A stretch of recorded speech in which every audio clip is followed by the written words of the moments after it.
Johannes 15 vers 11 lees ons, dit sê ek vir julle, sodat my blydskap in julle kan wees, en julle blydskap volkome kan wees. Dis 'n wonderlike teks, want hierdie enkele vers bevestig vir my en jou vandag, dat ons werklik hierdie blydskap van Christus kan ervaar. Ons kan optimale vreugde en volkome blydskap elke liewe dag ervaar in ons lewens.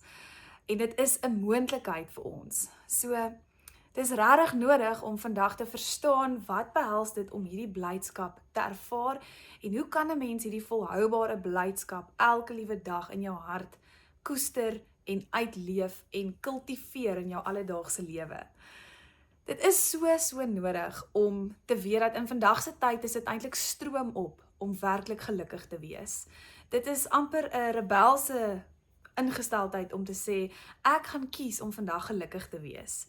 Dit is amper die inding deesdae om 'n slagoffer te wees en as iemand jou dalk vra, hoe gaan dit met jou? Verwag hulle dikwels dat jy eintlik gaan sê, dit gaan goed, maar dit en dit en dit gaan nie goed nie.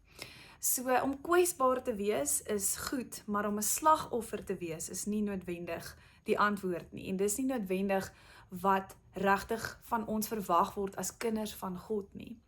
Hierdie slagoffer mentaliteit wil amper vir jou sê dat jy kan nie net gelukkig wees. Hier is te goed om waar te wees as jy kies om vandag net te sê dit gaan regtig goed en om daardie positiewe ingesteldheid te hê. Daarom is daar al hierdie tendense deesdae wat handel oor 'n valse positiwiteit en dat 'n mens amper te positief kan wees. En ek wil vandag juis vir jou uitdaag en vir jou sê, weet jy, dalk moet jy juis vandag kies om positief te wees, ten spyte van jou omstandighede. Dalk moet jy juis jou ingesteldheid totaal en al verander en stroom op beweeg, al is dit nie die inding om net te sê dat dit eintlik met jou goed gaan nie. So iemand op aarde inspireer my geweldig baie, veral as dit kom by hierdie spesifieke onderwerp, en dis my eie oupa. So my oupa is al 90 jaar oud. Sy naam is Paul Du Plessis, en hy is baie suksesvol, maar hy is ook ongelooflik positief. En hy kies net altyd om hierdie ingesteldheid te hê, en hy leef al vir 90 jaar lank, so dis beslis nie net 'n valse positiwiteit nie, dis nie net 'n tendens nie, dis regtig wie hy is, dis opreg, en dit word al vir 'n baie lang tyd volhoubaar, op 'n volhoubare wyse uitgeleef. So dit is nogal 'n absolute inspirasie vir enige iemand.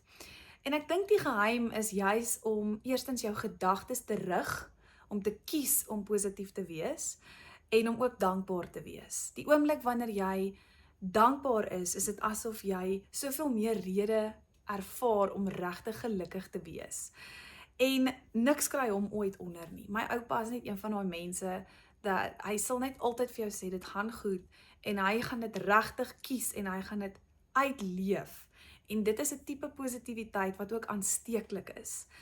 So mag jy vandag opnuut kies om werklik hierdie volkome volhoubare blydskap te koester in jou hart en uit te leef op 'n baie praktiese wyse, soveel so dat jy soos my oupa iemand is wat ander inspireer, en mag jou positiwiteit aansteeklik wees, sodat almal om jou iets van God se blydskap kan ervaar, want ons is oorwinnaars in Christus.